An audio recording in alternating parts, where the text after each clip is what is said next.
Espace. Merci de nous regarder à la télévision un peu partout à travers la Guinée. Vous nous suivez aussi à la radio, à Boké sur 99.7, la même fréquence à Labé et dans la région forestière 99 tout court à Cancan.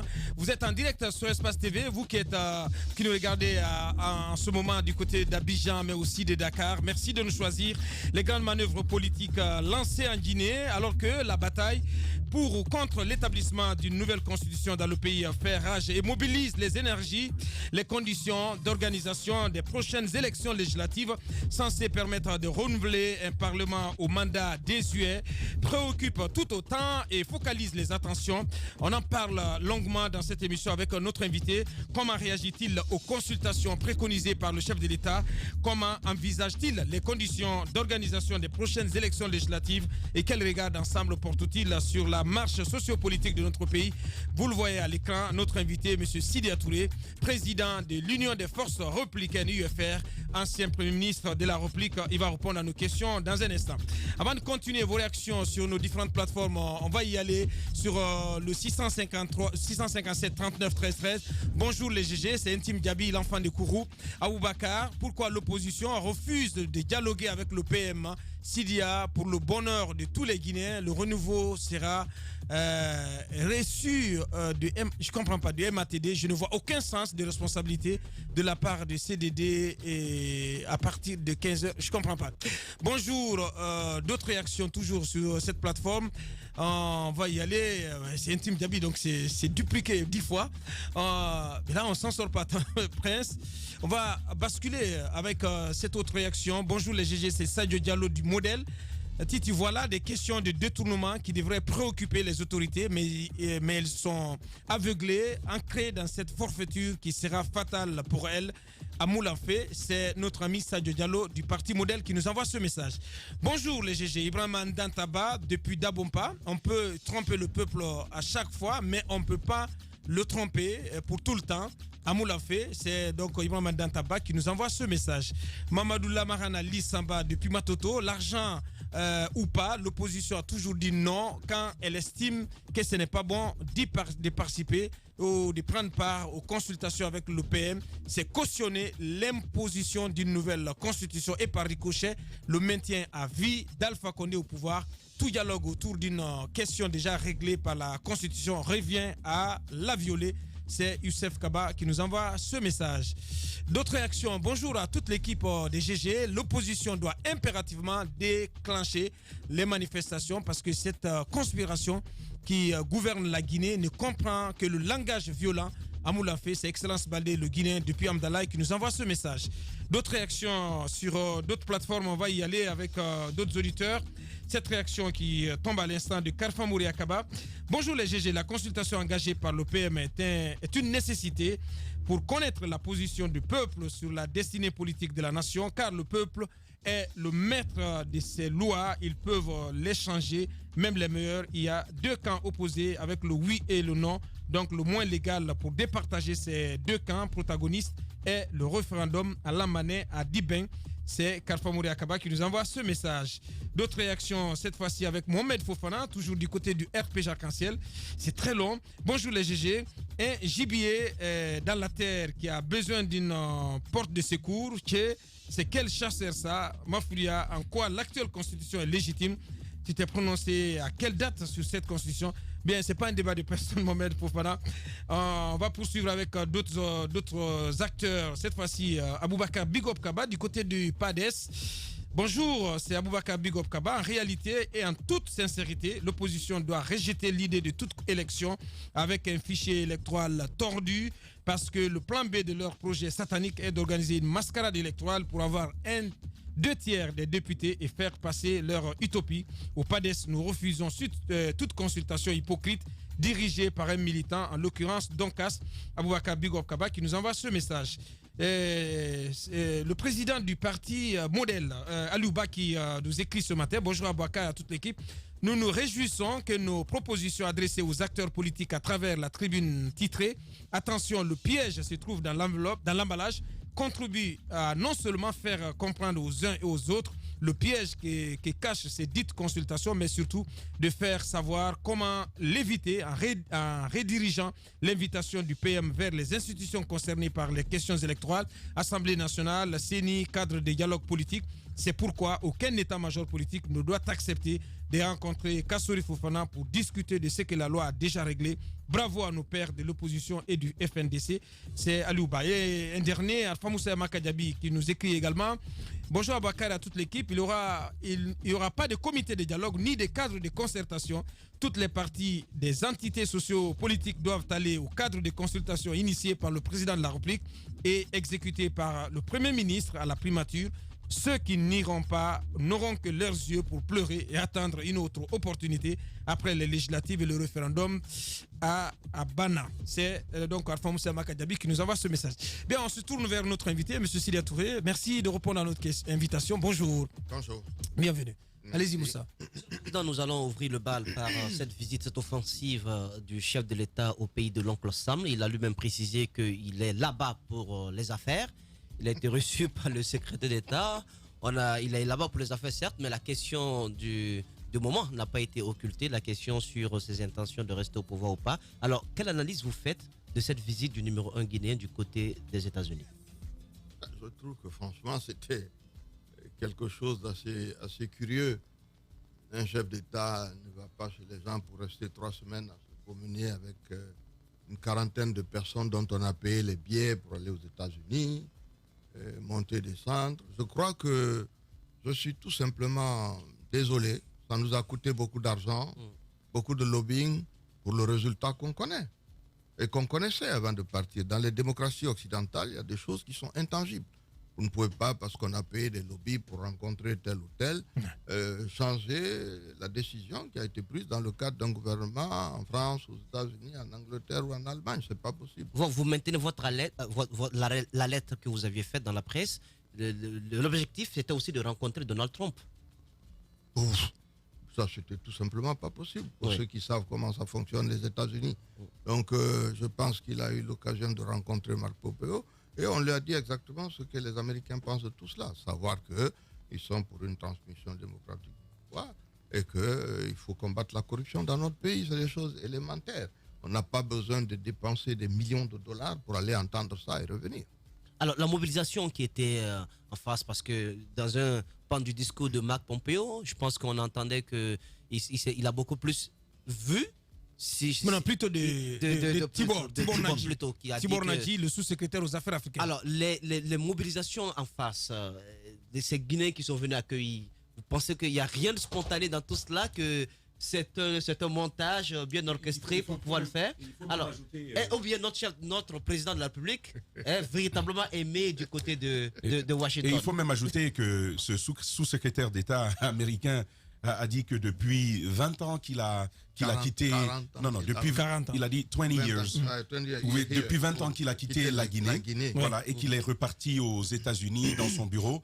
Il a l'habitude de recevoir des dignitaires africains et que jamais il n'avait vu une telle mobilisation en faveur d'un chef en fonction. Est-ce que comment vous réagissez à cela? Quel sens donnez-vous à ça? Il a de la force, le président. Tomba parle anglais, you know what is a joke. Yeah, I know what's C'était juste une blague pour dire... Qui a été applaudie. Il n'a jamais vu ça. Oui, mais parce qu'ils n'ont pas compris. C'était une façon d'ironiser la situation, mais il y a quand même eu du monde. On a vu les images, vous n'avez pas compris ce qu'il a dit. Il faut entendre ce qu'il a dit. Il dit qu'il n'a jamais vu de manifestants là-bas. En général, ils viennent contre les chefs d'État. Voilà. Pour qu'il y en ait qui viennent aujourd'hui pour... dis donc, chapeau. Ça veut dire quoi? Vous avez mobilisé des gens pour venir ici. Bon, écoutez, chacun fait ce qu'il veut. Alors, il y a une question qui est sortie il y a une réflexion comme ça qui sort de cette visite et des réactions de Marc Pompeo, entre autres. Effectivement. Et de la contre, et, si vous voulez, de l'accueil que cette réaction a eu auprès de l'opinion publique guinéenne, notamment celle opposée à la question de la nouvelle constitution, celle de l'ingérence de puissances étrangères dans les affaires internes de nos États. Est-ce que vous voyez cela de cet œil? Comment réagissez-vous à ça? S'ils ne veulent pas d'ingérence, n'allez pas leur demander. Voilà, c'est aussi simple que ça. En même temps, faites pareil aussi. Marc Pembo n'est pas venu ici. On a vu M. Cellou Dalein Diallo dans la même offensive il y a quelques jours. Vous aussi, d'ailleurs. J'ai rencontré le sous-secrétaire d'État, mais nous ne voyons pas. Moi, je ne comprends pas. Alpha Condé était aux États-Unis, il était en France, il a été à la CEDEAO. À la CEDEAO, l'actuel président de la CEDEAO, qui est presque un petit frère à lui, a fait un discours extrêmement clair par rapport au problème du troisième mandat. Ça a été clairement réglé. Et je crois que vous ne pouvez pas aller solliciter les gens. Quand c'est en votre faveur, vous chantez. Quand ce n'est pas en votre faveur, vous dites on est souverain. Il faut savoir ce qu'on veut. En attendant, l'isolement sur cette question est total. La CEDEAO, je n'ai entendu personne dire le contraire. Au niveau de l'opinion internationale, en tout cas dans les démocraties occidentales, la visite en France et la visite aux États-Unis ont confirmé le fait qu'ils ne souhaitent pas que les choses soient modifiées. Souvent, Monsieur le Président, il n'y a jamais d'accueil favorable officiel. En tout cas, dans le contexte actuel des gouvernances. Les puissances sont des intérêts. Je ne vois pas quelqu'un dire c'est une très très bonne chose, nous soutenons ce projet de nouvelle constitution. Non, ça ne viendrait pas officiellement. Non, il faut savoir comment fonctionnent les démocraties occidentales. Les décisions ne se prennent pas parce que vous avez un intérêt, vous. C'est tout le cabinet qui travaille sur ça. Quand moi j'ai rencontré Tibor Nage, comme je l'ai dit, que j'ai connu ici longtemps, pendant 3 ans, nous avons évoqué ces questions-là, mais la décision ne lui appartient pas. Il a fallu que le cabinet se réunisse et qu'au niveau même de la Maison-Blanche, les instructions soient données pour qu'en arrivant à Abidjan, il puisse prononcer le discours qu'il a prononcé. Ce n'est pas une question de camaraderie ou de business, c'est une question aussi de principe. Bien. Vous ne pouvez pas affirmer des choses comme ça dans ce genre de démocratie pour dire allez-y, modifiez la Constitution, restez au pouvoir. No way. Comment comprendre quand même l'attitude du chef de l'État qui, des fois, dans ses discours, on a l'impression qu'il ne prend en compte que l'avis du peuple. Mais en même temps, c'est un président de la République qui se déplace tout le temps pour écouter les autres. Comment est-ce que vous comprenez? Parce que dans les faits, vous évoquez tout à l'heure le process, mais comment imaginer, lorsqu'il sort comme ça, qu'est-ce que vous savez des raisons? Est-ce que c'est un Alpha Condé qui va dire à ses leaders politiques à l'international, oui, je souhaiterais faire un mandat de plus?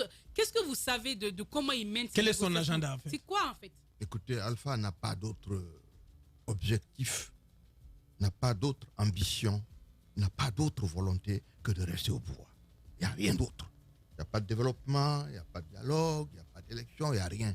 L'essentiel, c'est de rester au pouvoir. Donc, en général, quand on va dans ce genre de choses, l'objectif, c'est de faire en sorte que, par des attouchements à gauche, à droite, on puisse arriver à une conclusion qui soit favorable au fait au moins de neutralité.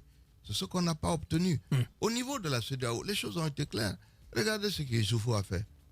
Il a dit, écoutez, moi je ne suis pas candidat, on n'a pas besoin de tout ce qu'on est en train de dire. Vous avez écouté tantôt, consultation.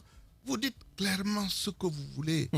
Vous pensez par exemple que l'interview qu'il a accordée à nos confrères de la VOA, qu'il a été un peu plus clair sur ses intentions quand il dit ne pas savoir quand est-ce qu'il quittera le pouvoir, renvoyant la question à Dieu. Et aussi, vous êtes un fervent croyant musulman. Quand il parle de Dieu, ça vous réconforte ou pas? Vous pensez qu'il n'y a plus de doute? Lui-même n'est pas un croyant, donc bon. Il n'y a plus aucun doute. Mais je n'ai jamais eu de doute là-dessus. Jamais je n'en ai eu. Tout cet écran de fumée que nous avons devant nous, ça n'a qu'un seul objectif. Alpha reste au pouvoir. Donc le reste là, vraiment, c'est juste beaucoup de discours. Bien. Monsieur Sidya Touré, président de l'UFR, ancien Premier ministre, notre invité.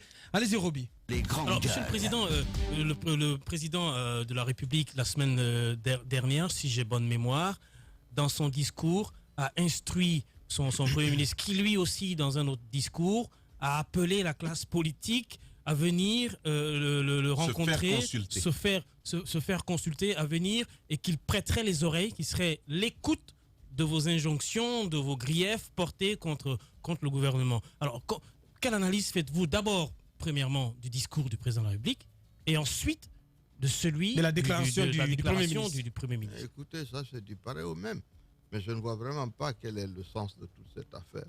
On veut vous faire un débat autour d'une constitution que personne n'a jamais vue. Quand on veut parler d'une constitution dans un pays, on commence à évoquer les sujets qu'on veut voir débattus. Il n'y a pas de débat sur le fait est-ce qu'on révise ou est-ce qu'on ne révise pas. Le débat, c'est est-ce que les sujets dont on veut parler doivent figurer dans une nouvelle constitution ou doivent figurer dans l'ancienne constitution. Moi, je ne sais pas de quoi on débat. Mais nous savons de quoi il s'agit. Le seul problème, je le redis, le seul problème d'Alpha, il l'a dit d'ailleurs à Dakar, on a dans les vidéos, s'il y a une nouvelle constitution, ça veut dire que j'ai un troisième mandat. Donc tout ça ne tourne qu'autour de cela. Pourquoi voulez-vous qu'on aille s'asseoir pour discuter d'un tel problème alors que nous en connaissons exactement les objectifs? Donc, dans la déclaration du Premier ministre, on a compris que ce n'était pas axé seulement sur la Constitution. Il y a une ouverture sur d'autres questions d'intérêt national comme l'organisation des élections et tout. Est-ce que vous ne vous sentez pas concerné par ces autres pans? Nous avions un cadre de dialogue qui avait été institué après les manifestations. On a eu un accord qui a été signé en 2018, je crois, 2016, pardon, et qui était constitué de manière plus ou moins paritaire avec l'opposition, la mouvance présidentielle, le ministère de l'administration du territoire, mais également les ambassadeurs de France, des États-Unis, de l'Union européenne et autres. C'est totalement différent. Ouais. On parle de tout à fait d'un cadre totalement différent. C'est ce cadre qui nous a permis, avec un financement extérieur, d'avoir l'audit du fichier électoral, avec les recommandations qu'on connaît. Vous ne pouvez pas suspendre cela et aller créer autre chose pour dire on va aller reparler des élections. Le cadre, il est connu. On a eu l'audit. Les conclusions de l'audit ont été adoptées parce qu'on a eu aussi une réunion où on a adopté tous, y compris le RPG. On a adopté les conclusions. Ouais. Il s'agit de les appliquer. On n'a pas de... Qui va au dialogue pour aller appliquer les conclusions? Oui, mais est-ce que selon vous, le ministre de l'administration du territoire peut faire abstraction de la nouvelle orientation que lui donne son chef hiérarchiste, c'est-à-dire le président de la République, qui donne l'orientation à tout le gouvernement, de déplacer finalement le cadre de dialogue, je ne dis pas déplacer le cadre de dialogue, mais de déplacer les palabres à la primature. Est-ce que l'opposition a vraiment des difficultés à discuter avec le Premier ministre en personne, ou alors c'est le cadre qui n'est pas idéal pour vous? Je viens de vous expliquer que ce comité de suivi existait au préalable et qu'il ne comprend pas uniquement des Guinéens. Donc, quitter cela pour aller faire un débat dans lequel il n'est pas clairement défini d'ailleurs de quoi on va débattre, et ça n'a aucun intérêt. Nous disons simplement, nous avons écrit cette lettre pour rappeler, en fait, ce n'est pas parce qu'on veut créer quoi que ce soit, on voulait rappeler qu'un cadre de dialogue existait et que ce cadre de dialogue nous avait permis d'avancer, puisqu'il nous avait permis de faire la révision du fichier, nous avait permis d'adopter les conclusions, ainsi de suite. Sur la forme, pourquoi, je pose la question si tu permets, pourquoi vous deux, vous président de l'UFR et M. Cellou Dalein Diallo, pourquoi avoir choisi de porter de rappeler, de porter ce courrier au MATD en vos deux noms, parce que le courrier est signé de vous et de M. Aliou Condé en PO à la place de Cellou Dalein Diallo. Pourquoi pas au nom de vos entités, en l'occurrence la CODE et l'opposition républicaine? Parce que le cadre de dialogue avait été établi avant la CODE, avant le FNDC. Et le cadre de dialogue comprenait les deux partis qui avaient des groupes parlementaires à l'Assemblée nationale. Voilà pourquoi cela a été fait ainsi. Nous avons juste voulu rappeler. Nous n'avons pas dit que nous nous attachons ou que nous accrochons. Non, nous avons dit attention. Il y a un cadre. Pourquoi? Parce qu'une cellule technique a été créée à la CENI, entre-temps qui comprend, au lieu de ce que je viens de vous dire, qu'on a élargi à près de 38 membres, mais maintenant où l'opposition n'a que 2 représentants. Donc il y a une volonté... Dans cette cellule technique? Dans cette cellule technique, qui doit assister la CENI, qui est maintenant présidée par quelqu'un du RPG, et qui comprend les ambassadeurs que j'ai cités avec la Russie, mais qui comprend 2 représentants du ministère de l'administration du territoire, la défense nationale, la sécurité. Bon, enfin, on a élargi, c'est à cause de cela, ce n'est pas à cause du dialogue dont vous parlez, c'est à cause de la création de cette cellule qui un peu vient phagocyter le rôle que jouait le cadre de dialogue que nous avons écrit pour dire attention, nous avons déjà quelque chose en place, il vaut mieux le réactiver, c'est tout. Alors, revenons à cette question de consultation nationale sur le principe. Et on sait pourquoi vous ne voulez pas y participer. On sait entre autres quelles sont les raisons. Mais que répondez-vous à ceux qui pensent que même quand on est contre, le minimum à faire, c'est quand même d'aller et de dire qu'on est contre? Est-ce que vous ne trouvez pas... Non. Dans un cadre, le dire dans un cadre formel.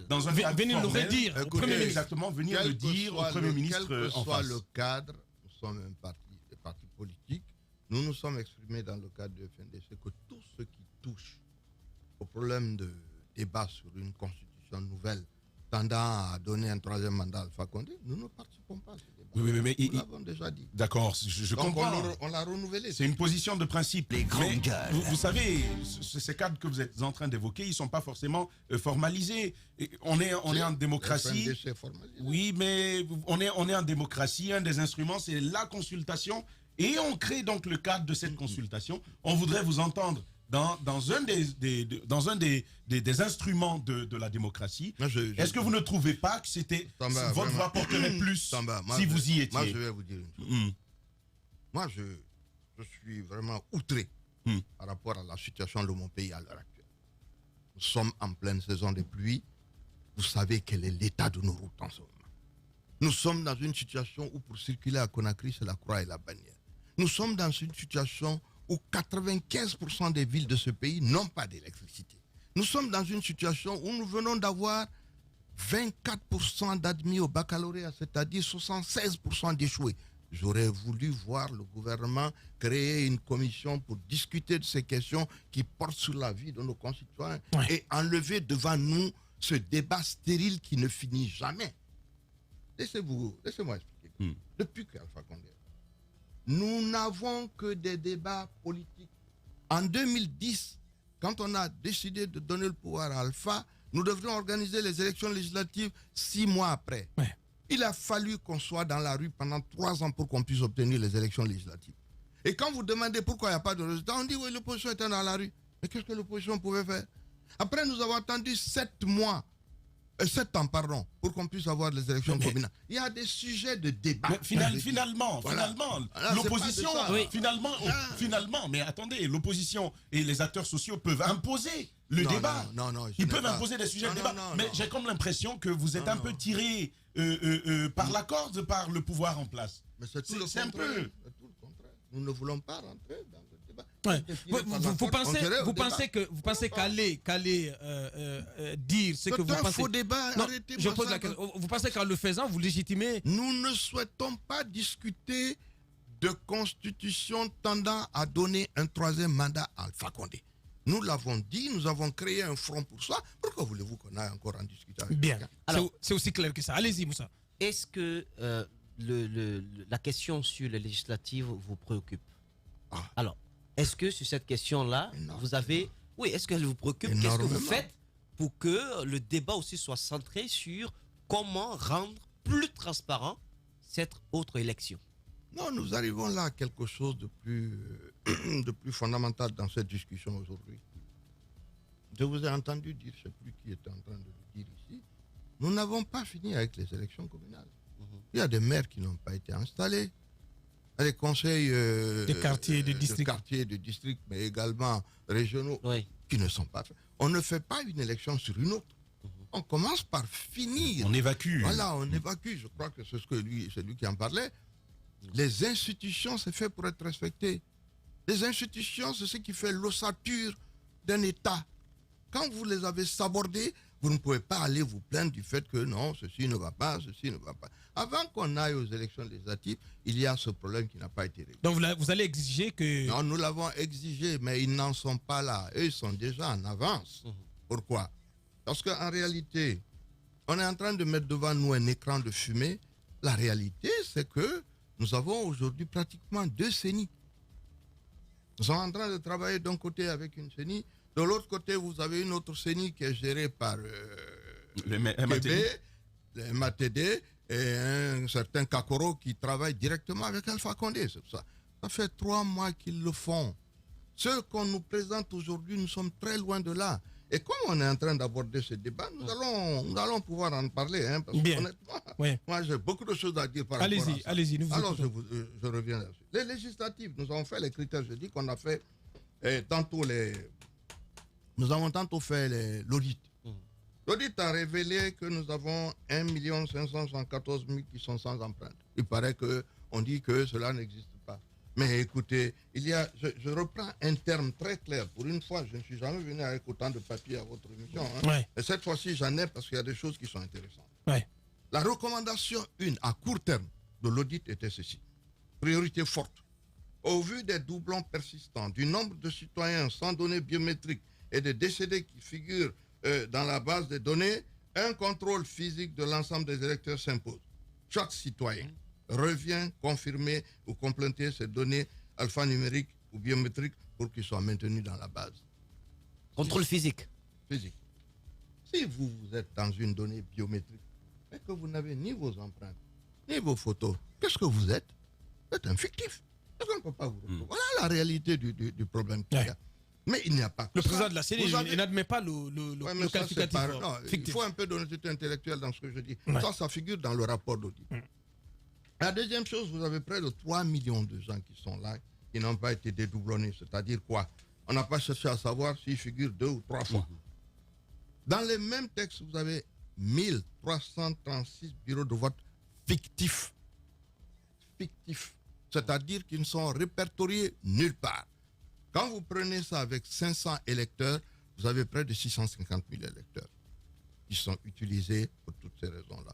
Nous sommes dans un problème extrêmement sérieux. Tout ceci a été mis en place en dehors de nous. Et quand on vient aux réunions de la CENI et que nous disons appliquons la loi, on dit ah non, ils sont en train de faire du blocage. Mon commissaire qui est chargé de, comment vais-je dire ça, des questions juridiques à la CENI, a été menacé. On est parti le menacer pour lui dire ah non. Monsieur Makanera. Makanera, il a été menacé pour ça. Mais nous en avons un tas comme ça. Avant qu'on ne fasse l'appel d'offres et qu'on nous donne les résultats, on a commencé à travailler avec Innovatrix. Ça fait 3 mois. Ce document que je détiens ici, qui est le formulaire individuel d'identification, on le fait à la Villa 33. Et on en a fait près de 6 millions. Et c'est fait par cette société Innovatrix. Mais attendez que je vous parle un peu de la société Innovatrix. Local ou international? La Villa 33, pourquoi? Parce que la Villa 33 n'est pas le siège de la CENI. Ah non, donc, vous êtes en train de nous dire que des choses se font à la Villa 33 avec Innovatrix. Ça se passe là-bas.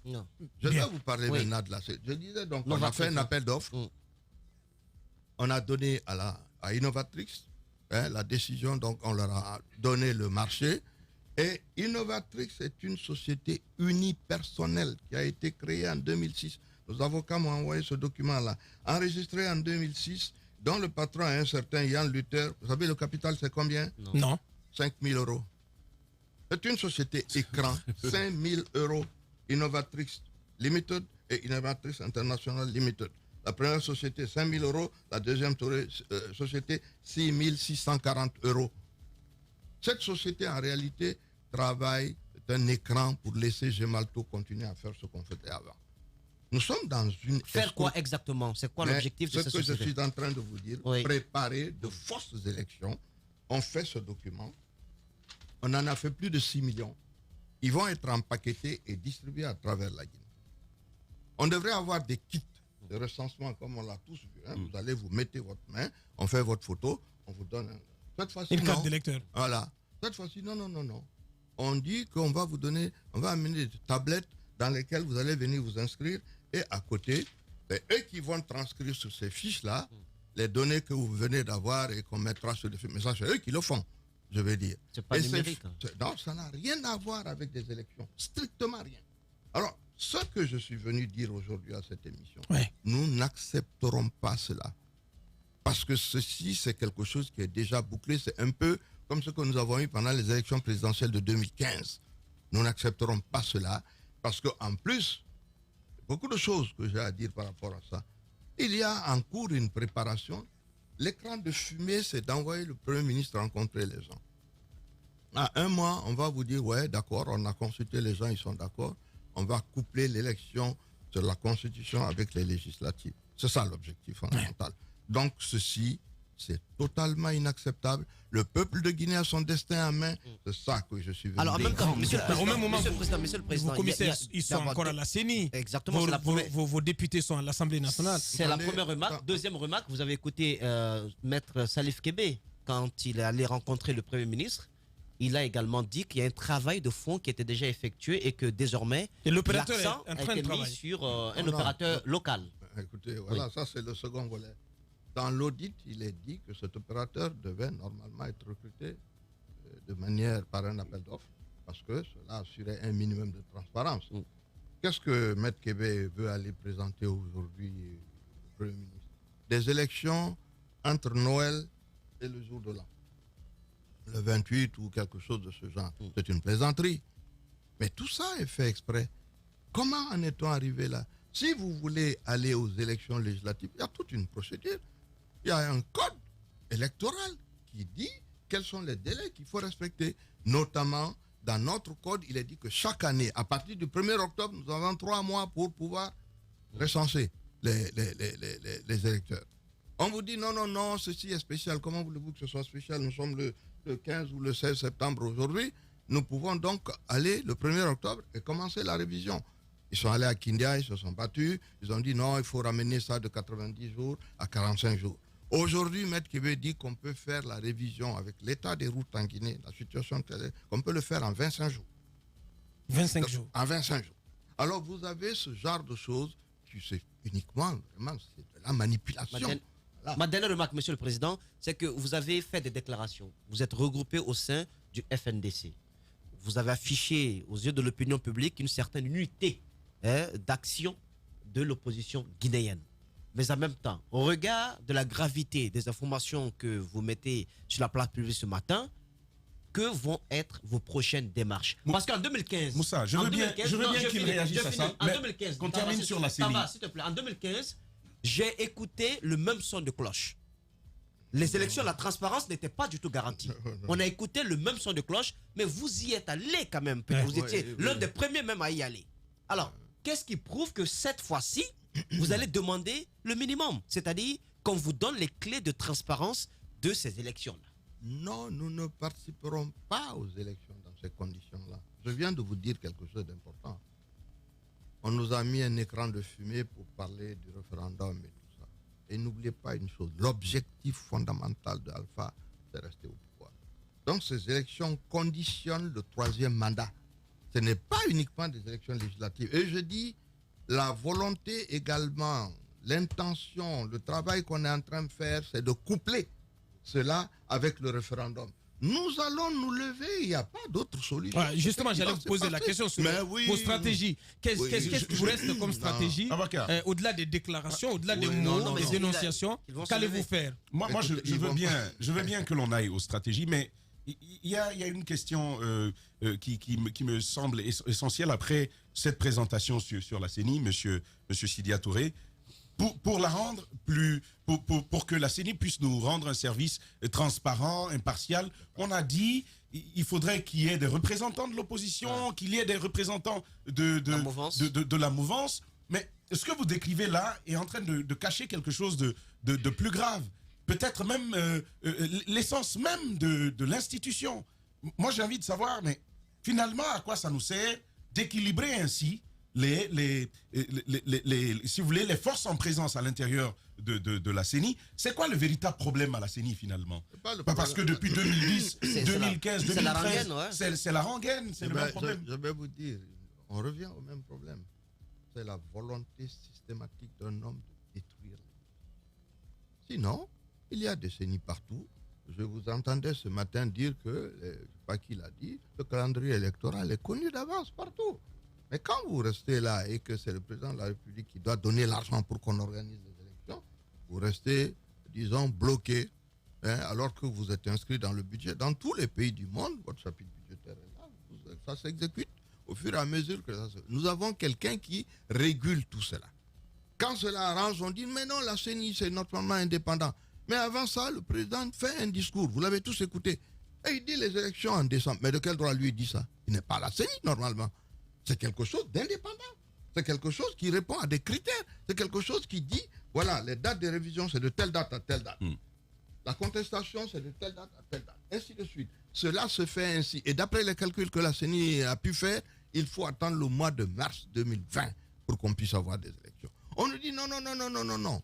Si on arrive là, le président ne saura plus s'il peut garder son mandat ou pas. Donc il faut le faire parce qu'on veut y inclure le problème du mandat. Écoutez, il ne reste qu'une seule chose à la population guinéenne, c'est que nous allons nous concerter. Nous avons dit ce matin que les membres de la CENI qui représentent l'opposition n'iront pas déposer ce document avec cette date-là à la primature. À partir de là, il y a une réunion de l'opposition dans mon bureau tout à l'heure.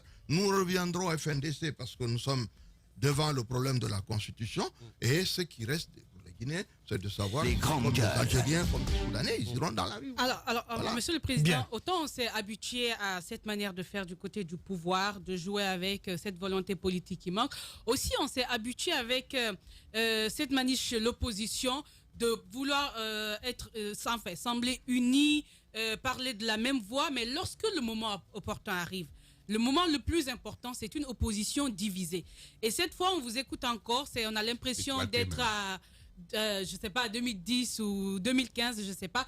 Qu'est-ce qui fera la différence cette fois-ci pour ne pas qu'on se retrouve avec le même film l'année prochaine? Les grandes gueules. Maintenant, dans un renouvellement de mandat, on nous a fait quelque chose un peu qui ressemble à ça. T'as coquelé, on fait d'un coup, allez hop. On fait passer. Donc vous reconnaissez que vous avez été pris au jeu du président Fakonde. Vous avez aidé à cautionner ça aussi, Monsieur le Président. Comment ça? Vous étiez très convaincu en 2015. Au moment où vos pères de l'opposition n'étaient pas d'accord, vous étiez très convaincu. Non, nous avons tous fait campagne. Les grandes guerres.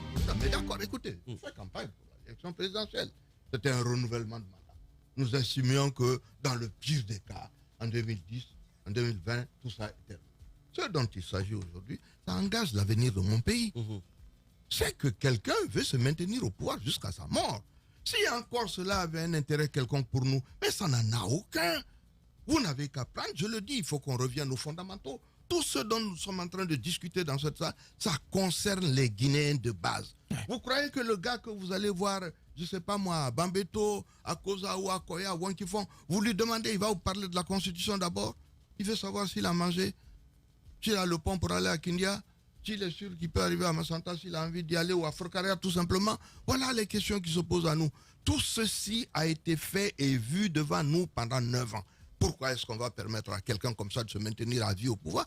C'est un problème national. Sur la question de MAF, sa question est tellement importante que il y a quelques jours, on a commencé à entendre quand même quelques voix dissonantes dans les rangs du FNDC. Quelques leaders du FNDC ont dit leur intention de vouloir aller à ces consultations. Et on apprend que sans poids, on peut le dire, mais quand même, parce qu'il faut quand même ils sont à un moment donné. Est-ce que vous allez les extraire de vos rangs? Il faut dénoncer certains commerçants politiques. Voilà, il faut qu'on arrête ça.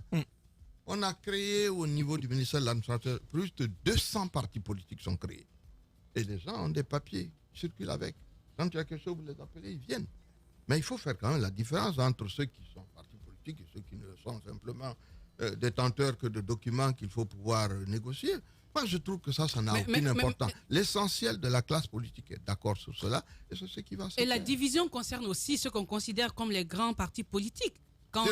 Sur un sujet aussi important, moi, je peux vous assurer qu'il n'y aura pas de division là-dessus parce que ce n'est même plus un problème politique, ça devient un problème socio-politique, un problème national. Est-ce que les Guinéens ont intérêt à maintenir ce système? Écoutez, c'est la question qui va se poser. Ce n'est même plus le problème des élections. Monsieur Sidi Touré, président de l'UFR, avec nous ce matin, Alice Moussa. Est-ce que de façon non officielle, puisque ces temps-ci, vous avez quand même lancé beaucoup de canons en direction du palais sécuritaire, est-ce qu'il y a eu une invite quelconque non officielle du chef de l'État à vous rencontrer, vous principalement, et Lachelou Dalen Diallo? Non, mais moi je ne dirais pas une invite du chef de l'État. Bien, on va s'intéresser à présent à la gouvernance. À la gouvernance. Oui, cette question, avant de passer, c'est une question, je voudrais bien interpeller l'analyse de M. Sidia Touré. Depuis notre indépendance, avec Sékou Touré, on est venu à Lansana Conté, et puis même avec Dadis Camara, c'est la même chose qui se répète avec M. Alpha Condé, même si lui, il y avait beaucoup d'espoir qui avait été suscité, premier civil élu démocratiquement de cette façon-là. On se disait, la question des révisions, des changements constitutionnels, on allait dépasser ça. Le coudéisme, on l'aurait dépassé.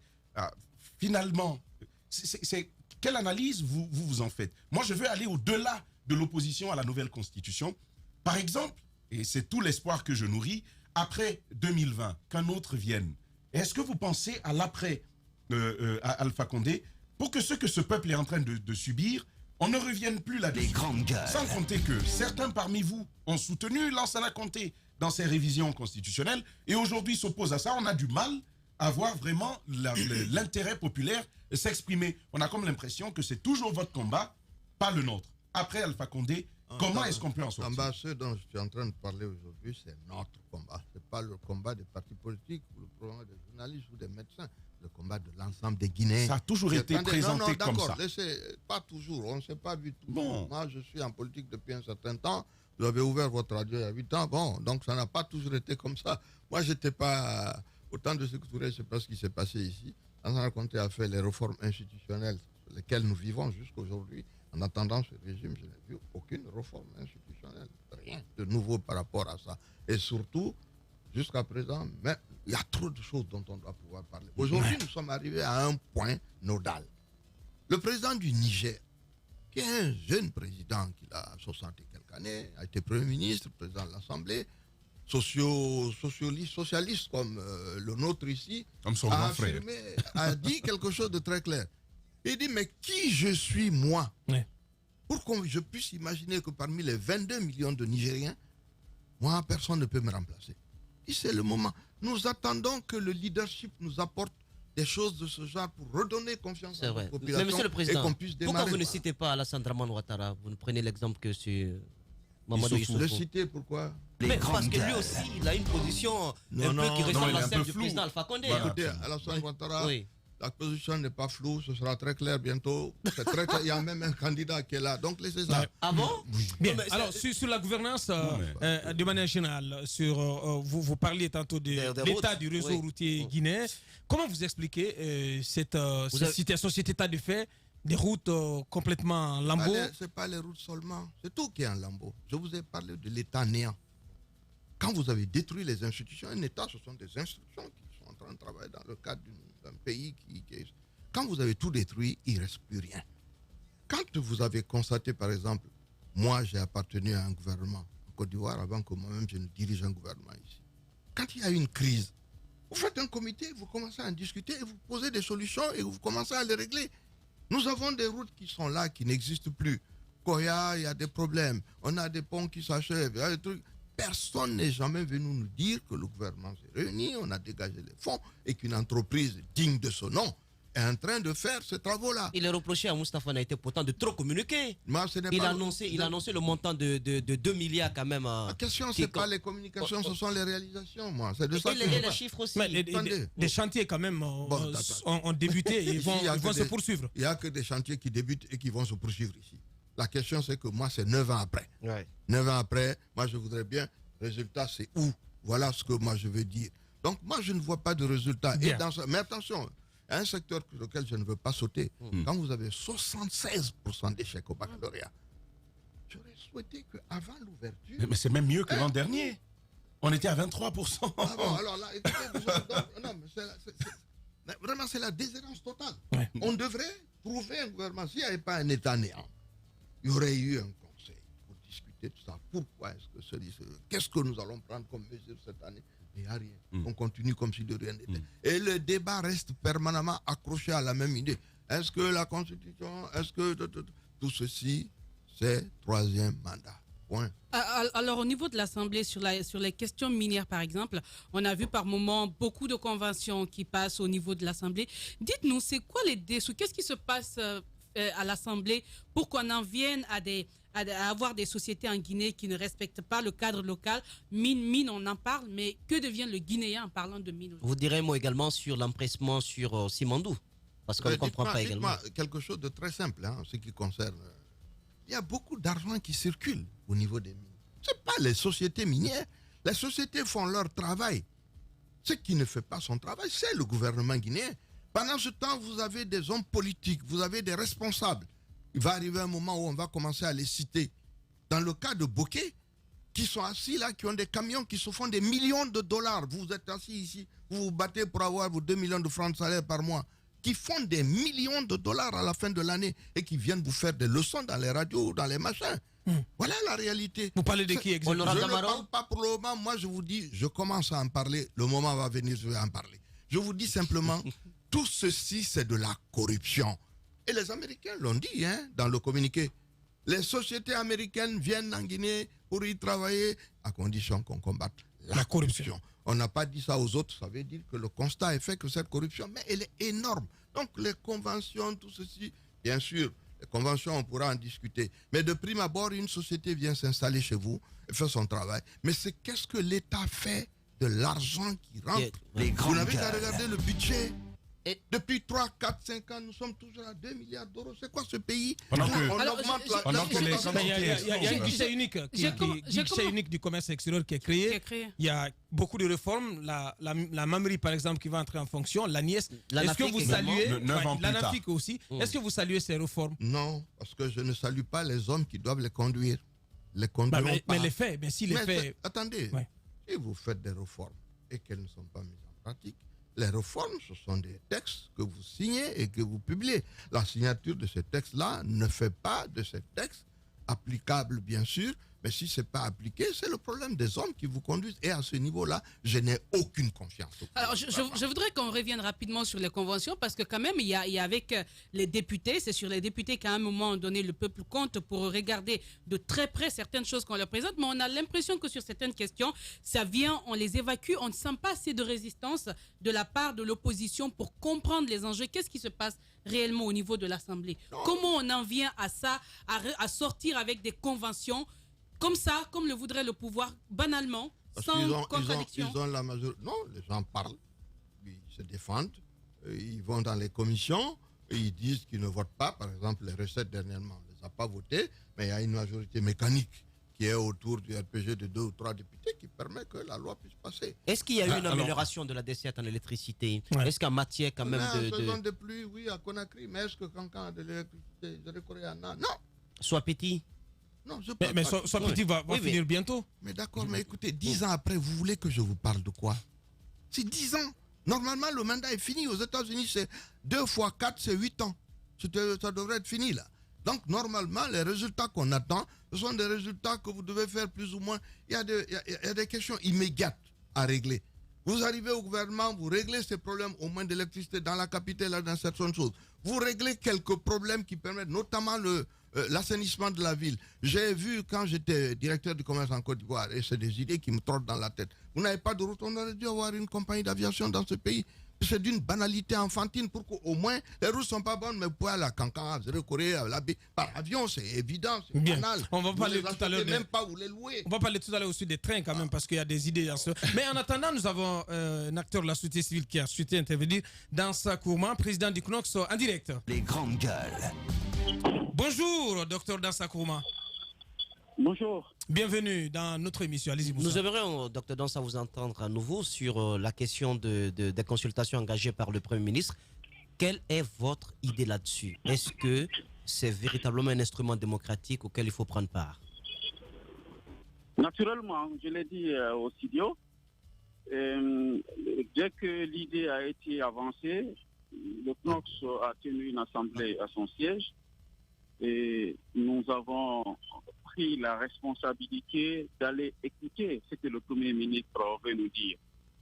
Et par conséquemment, le CNOX prendra sa responsabilité d'apporter les éléments de réponse sur les questions qui nous seront posées.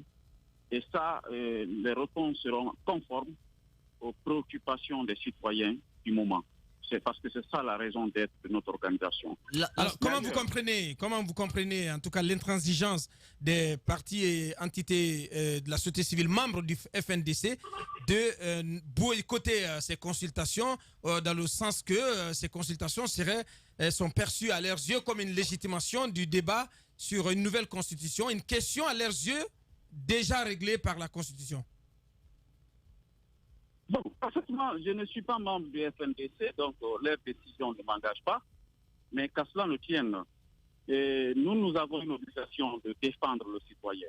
Et quand on parle de défendre le citoyen, nous ne sommes pas au Parlement. On n'a pas de députés à l'Assemblée nationale. C'est les espaces de dialogue et de concertation qui s'offrent à nous. Nous profitons de ces espaces pour faire passer le message qu'il faut.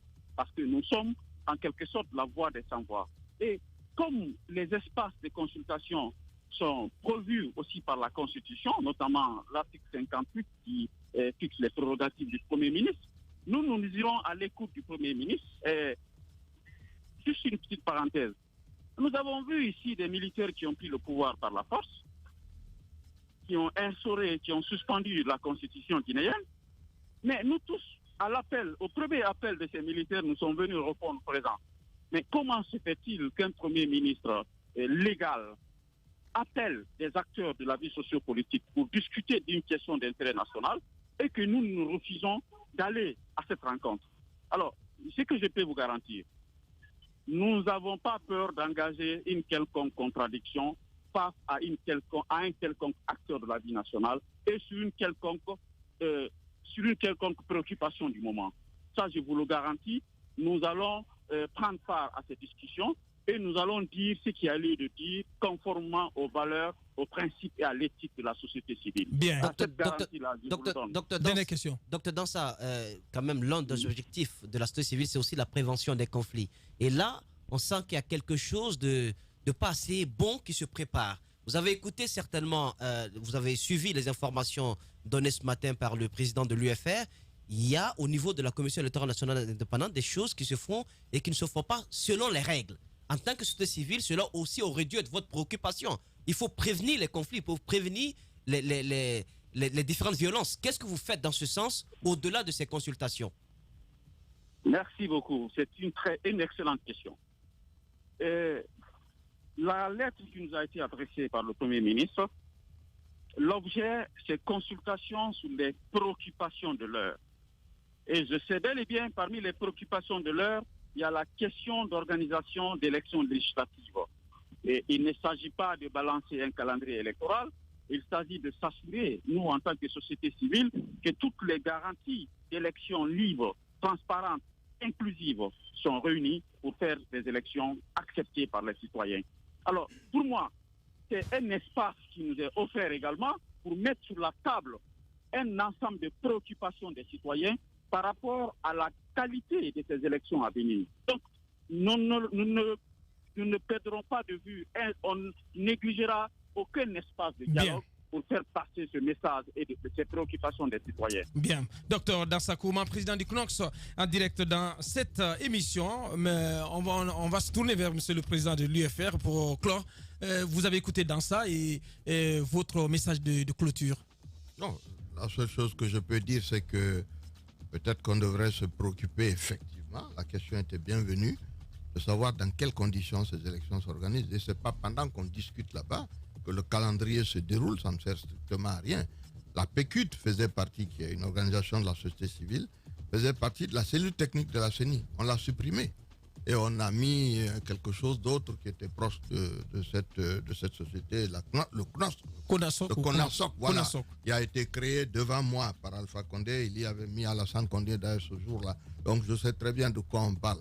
Donc pardon, tous ces sujets-là, soyons sérieux. Nous avons un problème à régler. Le problème que nous avons à régler, c'est que nous n'aurons pas dans le cadre d'élections qui sont déjà réglées de côté. Nous ne pouvons pas accepter cela. Je ne vais pas être celui qui va dire que c'est demain que cela va se faire. Nous nous retrouverons et ce qui ne peut pas être accepté par les populations guinéennes, nous le ferons savoir et les Guinéens se manifesteront s'ils ne veulent. Si les Guinéens estiment que c'est quelque chose qu'il faut laisser passer, ben écoute, ils laisseront passer. Mais il n'est pas question que nous n'ayons pas la possibilité d'aller vers les populations et leur dire cela engage l'avenir de vos enfants, l'avenir de votre pays. 10 ans comme cela, c'est déjà bon. Ad vitam aeternam, c'est la mort assurée. Voilà. C'était donc les vérités crues de M. Sidya Touré, président de l'UFR. Il était notre invité, nous l'avons reçu pour vous en ce lundi 16 septembre. Merci à vous, M. le Président. Merci à tous les chroniqueurs, merci aussi à toute l'équipe de réalisation, à la régie, tous ces techniciens qui travaillent sous l'égide de Cabinet Condé. Merci également à El Mastro, Mohamed Doua Diaby, donc, qui a assuré la réalisation du côté de la radio. Le plaisir pour nous de vous avoir servi. On se reprend demain dès 9h avec pour invité honorable Amadou Damaro Camara, président, donc chef de la majorité présidentielle à l'Assemblée nationale, mais aussi avec comme invité M. Diané, directeur de guichet unique du commerce extérieur. Portez-vous bien, à demain. Alerte maximum.